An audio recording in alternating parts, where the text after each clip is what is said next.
The great man theory is a pretty outdated approach towards history, which sees great people as the primary mover of events, the engine that drives the masses and creates vast empires and historical events, all that stuff. Real history's kinda more complex than that. Every revolution, discovery, invention, man-made disaster is the result of a long series of precursors. However, there are a few exceptions. Historical figures that give some level of credence to this theory. People like Alexander, Caesar, Napoleon, but above all, Genghis Khan. A meritocratic, genocidal, brilliant, and merciless chieftain who spread his genes and destruction all over Eurasia. But what if that never happened? What if someone took a time machine and killed him when he was a baby in order to save millions of lives? Or something like that. Before we take him out of the picture though, I really need to emphasize how unique this person really was. Just think about this. For centuries, if not millennia, the life on the steppe was virtually unchanged. Groups of people living off giant herds of animals, using the barter system, and raiding settlements from time to time. And in the case of Mongolia, we are talking about one of the coldest places on the planet. To this day, the life of the Mongolian people hasn't changed all that much. It's hard to find a better time capsule to test this theory on. And then suddenly, bam, this Genghis Khan character comes along, breeds extreme levels of loyalty, abandons tribalism, creates a new code of law, adopts meritocracy, and razes any civilization to the ground that dares to mess with his messengers. When the dust finally settles, and his scattered people adopt foreign customs, all returns to normal, and people in Mongolia turn back to their old ways on the steppe. Genghis Khan certainly left his mark on the world, in more ways than one. Old Khan did so much conquering throughout Asia that today he has literally millions of descendants. But most of our ancestors aren't brutal conquerors. Most of us just don't know anything about them. And that's where this video's sponsor comes in, MyHeritage. I've been fascinated with my own ancestry for a while now, and MyHeritage has gone a long way into uncovering stuff that nobody in my family knows about, or probably cares about. My great-great-grandmother was Canadian, apparently. Some things are best left forgotten to time. MyHeritage is the #1 service that gives you the tools to uncover your ancestry and family history. With 19+ billion records in its database, it's easy and simple to find things that just nobody knew about before. Like that my great-great-grandpa was born almost 100 years to the day of my birthday. So that's kinda cool. There were a lot of Georges for some reason on my dad's side. And my mom's side of the family were one of the first settlers in Ohio. And then we just never left. Can't believe I'm part Canadian. Oh god. See, learning stuff like that is important, which is why I chose MyHeritage to help find it all out. It's simple and easy to use. With instant discoveries, you can uncover entire branches you never knew before at the click of a button. And you can create your own family tree, personalizing it as much as you want with your picture or your family's. MyHeritage can even bring old photos back to life by repairing them, adding color, or even animating them. Sign up for a 14-day free trial and enjoy all the amazing features MyHeritage has to offer. If you decide to continue your subscription, you'll get a 50% discount. Just go to and uncover your past today. According to some estimates, the Mongol incursions resulted in the death of 40 to 60 million people, or 11% of the world population, which doesn't even include the death toll from the Black Plague, which came about because of the globalization the Mongols accelerated. Between the Scythians, Zhongyu, Huns, Cumans, and countless other nomadic people, maybe even combined, none have wreaked as much damage to other civilizations as the Mongols did. And that genie would have never left the regional bottle if it wasn't for Genghis. So what happens if we just Thanos snap him out of existence? Turns out that's not as unlikely as you might think. Like all the previously mentioned great figures, he also had thick plot armor. Before he became Genghis Khan, Temujin was the son of Yasugi, chieftain of the Borjgin clan, one of many tribes roaming around the steppe. The boy was 10 when his father was poisoned, and his age prevented him from taking his father's place. Instead, he was thrown out into the wild to fend for himself. He was taken prisoner by rival clans several times, each time somehow managing to escape. And in 1204, he was even struck in the neck with an arrow by a man who would later become one of his greatest commanders. Instead of looking for the perfect opportunity to kill Genghis, let's just assume that any one of those dozen chances led to his downfall before he was able to unite and drill the Mongols into one of the greatest armies the world has ever seen. As far as timeline changes go, this is easily one of the most impactful. So much so, we kinda have to break it down one region at a time. Speaking of China, at the time, it was divided into two almost equally large domains. The Jin, which spawned from the Jurchen tribes who revolted against their overlords and conquered half of China almost a century earlier, and the surviving Song dynasty, which moved its capital to Hangzhou. The two states were in perpetual war, and on the eve of the Mongol invasions, caught a stalemate. In our timeline, this rapid Mongol expansion was very similar to how the early Islamic invasions occurred, annihilating two rival empires who had exhausted themselves. This showcased the shortcomings of both the Jin and the Song, but ultimately, the Jin were foreign invaders, who were more interested in getting tributes than ruling a complicated bureaucracy. Without Mongol interference, it is extremely likely that, like most nomadic regimes before them, the Jin were gonna crumble, leading to yet another even more fragmented period of Chinese history, or more likely, a reunified Song dynasty. To accomplish this feat, the Song would have to fix their fundamental flaw, the one that prevented them from topping the Tang as the most successful dynasty in our timeline. Building a military. Overcoming the existential Jin crisis is fully within the realm of possibility. Potentially, it could lead to another golden age, an incredibly powerful China, instead of the pathetic excuse of a dynasty that we got with the Mongol Yuan. Speaking of which, despite what the clickbait titles would have you believe, the Mongols never invaded Japan, at least directly. It was actually the Yuan dynasty, started by Kublai Khan, that launched two massive invasions made up of Chinese and Korean soldiers, who then failed to overcome the Divine Wind and Japanese resistance. Without Genghis Khan, there is no Mongol Empire, and thus no Yuan dynasty, so Japan never gets invaded in the first place, which would end up having massive consequences. You see, there is a major chunk of Japanese identity that can be traced back to their defense against what they saw as this overwhelming force. Like the Greeks fighting off the Persian Empire. These moments were etched into the consciousness of the island dwellers and led to a rise in militarism and isolationism. The shogunate implemented policies to limit contact with the outside world, which outlived the Yuan dynasty itself. A more open Japan, occasionally trading with China and Korea that is less dependent on samurai and martial prowess, is kind of hard to imagine, as those were its defining features up until the Meiji Restoration. But in this alternate timeline, that is a potential possibility.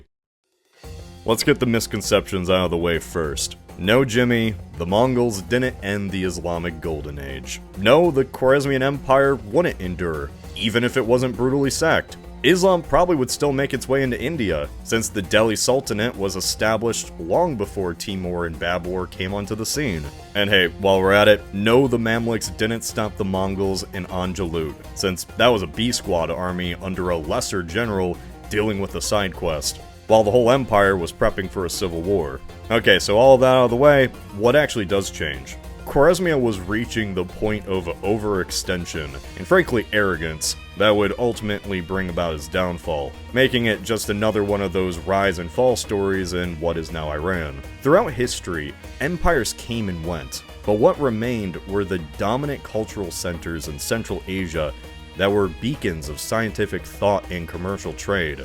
Most of these cities you've never heard of before, but they had bigger populations than London, Paris, and Rome. Samarkand, Nishapur, Ray, Isfahan, Merv, Urgench, Bukhara. Cities like these that didn't bend the knee were razed to the ground. Even after the Mongols were long gone, these centers were just never the same again. Much like Constantinople lost a majority of its power and influence after the sack of 1204, According to some scholars, the Mongols killed between 75 to 90% of the Persian population. We're talking millions of people here, like genocidal levels, all because some governor decided to cut the hair of a Mongol envoy. And then there's the cultural aspect. Look, the House of Wisdom in Baghdad was way past its prime because of the egregious corruption in the Abbasid Caliphate, but it also still stored a monumental amount of knowledge.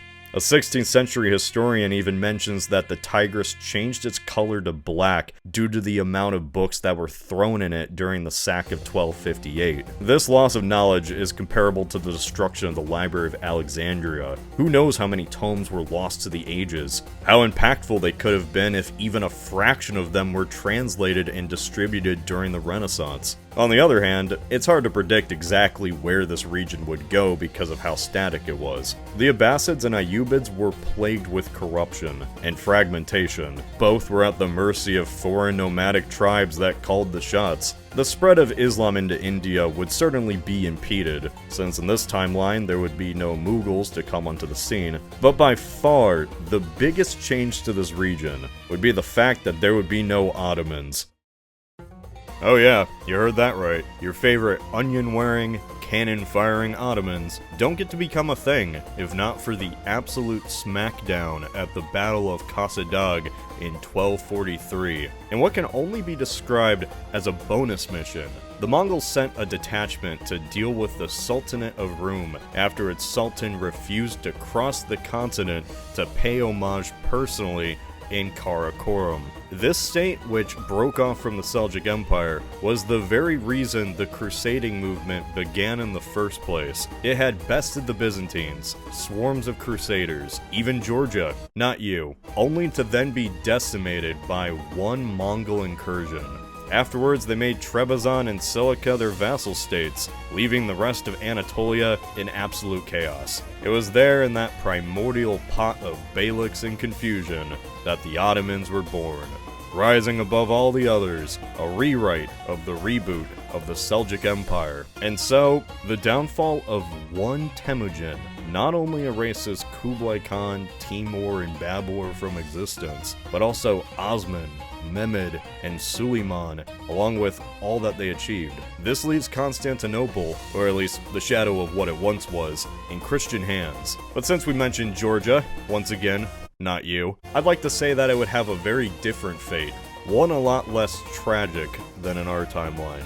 I mean, come on, who came up with this? A mountainous kingdom that excels at winemaking and church building, that becomes a bastion of Christianity in the face of wave after wave of Islamic invaders, just entered a golden age under Queen Tamar. And what happens next? The Mongols invade and completely batter her successor, leave it in ruins. After centuries of being a piece on the board, the Kingdom of Georgia finally got its shot, ready to become a regional power and change the local dynamics at a time when its neighbors were struggling with internal strife. The king was prepping to send a vast force to aid the Crusader states. The queen before him made a bid for Constantinople by supporting Trebizond in its reconquest. Hell, who knows where things might have gone if the Mongols just didn't spoil everything. What makes this even more tragic is that instead of getting its moment in the sun, Georgia spent the next millennia being slapped around by the Iranians, Ottomans, and Russians.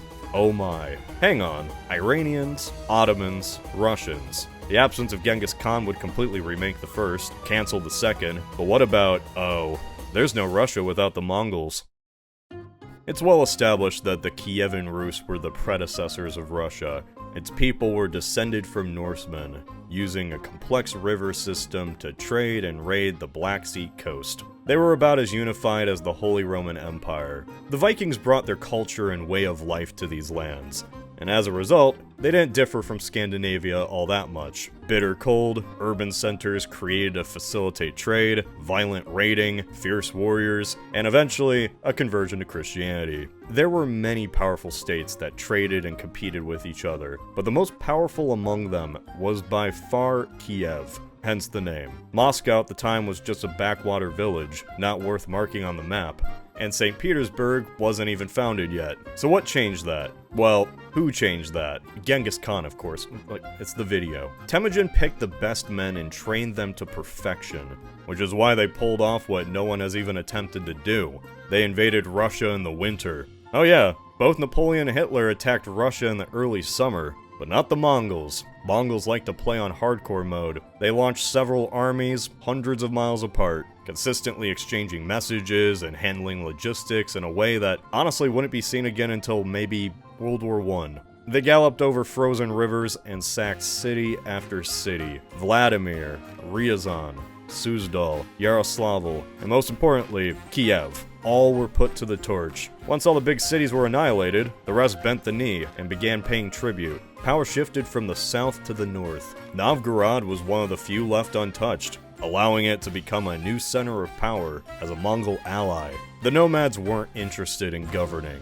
They were happy to just let their subjects live their lives, pray to whichever god they wanted, while keeping the peace and receiving tribute. In the short term, the region spiraled into decline, but over time, this stability and external foe allowed a new identity to be forged. Eventually, the backwater city of Moscow would sack Novgorod and establish the Tsardom of Russia, but not in this timeline. Ironically, this region could resemble the Mongol homeland quite a bit. Fierce warriors, trading in the cold, only on boats instead of fancy ponies, clashing with each other, but ultimately depending on the Byzantine Empire, which exerted a lot of force on them, hence the Orthodox Christianity. Similarly to the Mongol steppe, this region was also very isolated, and the perpetual rivalries would make it very difficult for one state to rise above the rest. At best, one could hope for a momentary powerhouse, which is eventually toppled by a coalition of other smaller houses.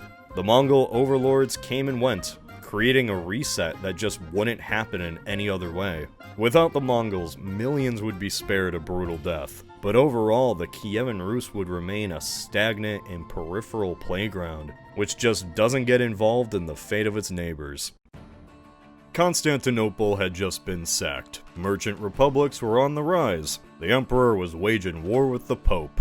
The Christian kingdoms just won the Reconquista, and overall European monarchs were moving away from feudalism and beginning to centralize their states. The same Mongol invasion that crossed the continent and stomped over the Rus decided to go a little farther, go the extra mile for the fun of it. On this final leg of their journey, they encountered European heavy cavalry, superior siege weapons, stone fortresses, things that gave them a run for their money. But at the end of the day, all it did was give them a fun challenge that they planned to get back to before canceling the sequel. Despite venturing into unknown territory, they split their army in two. One half razed Poland to the ground and killed its king, while the other half dealt with Hungary, a kingdom on the rise, ruled by Bela IV, a highly intelligent monarch who centralized his domain and ushered in reforms that would have put Hungary in the same weight category as France. After he was chased off to a Dalmatian island, the country suffered a 60% population loss and would never recover. On their way back, the Mongols passed through the Balkans and destroyed everything in their path, including the blossoming kingdoms of Serbia and Bulgaria, the latter of which just triumphed over the Fourth Crusade and started a golden era of its own. Much like Khwarezmia in Georgia, Hungary and Bulgaria were the unknown superpowers to be that were stripped away from their opportunity. States on the rise who were well-led, centralized, had a well-defined culture and identity that were beginning to spread on a regional level. Years prior to the invasion of 1241, Bulgaria almost took Constantinople from the Latin Empire, while Hungary finally freed itself from the overwhelming control of the nobility. Think of states like Castile, France, England. Think of the moment they were about to enter the limelight, and imagine an alien invasion, which just comes in, trashes the place, and leaves, never to be seen again. Castile never formed Spain. France is splintered into city-states. England, well, we actually know how that turned out for England. Between Hungary, Poland, and Bulgaria, Bela IV had the biggest head start, arguably a better one than anyone in Europe.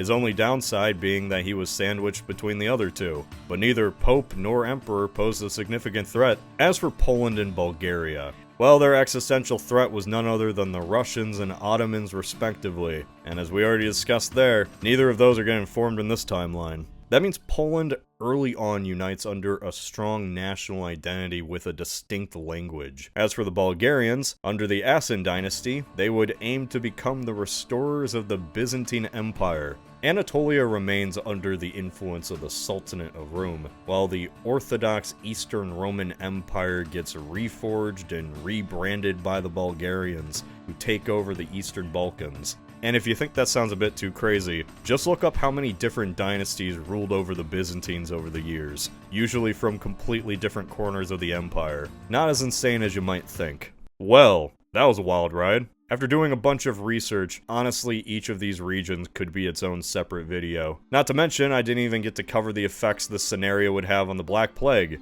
Yeah, it was through the Pony Express network that the Mongols built that laid the foundations for the plague to spread.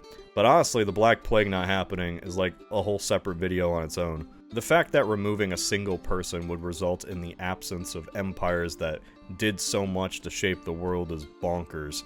Especially a person that's just in the middle of the Mongolian steppe. But there's a lesson there.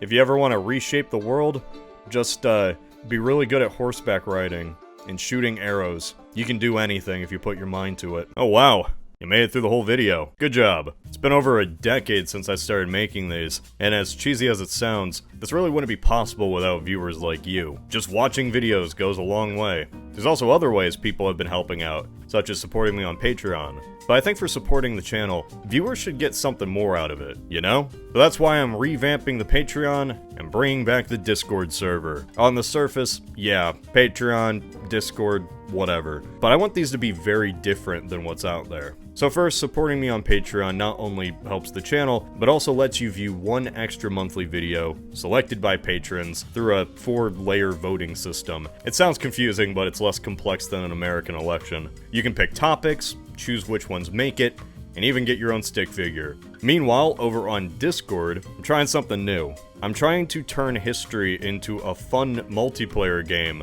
with hundreds of players all writing essays, debating, role-playing, all kinds of fun stuff like that, that lets them expand their very own states on a dynamic world map. Yes, really. Patreon members get all sorts of perks. But the thing is, anyone is able to join in and live out their dream of playing a Total War / Paradox amalgamation online, with no lag. So yeah, that's the announcement. Whether you decide to support the Patreon, join the Discord map game, or just move on with your day, thanks for making it this far. This is Cody, of Alternate History Hub.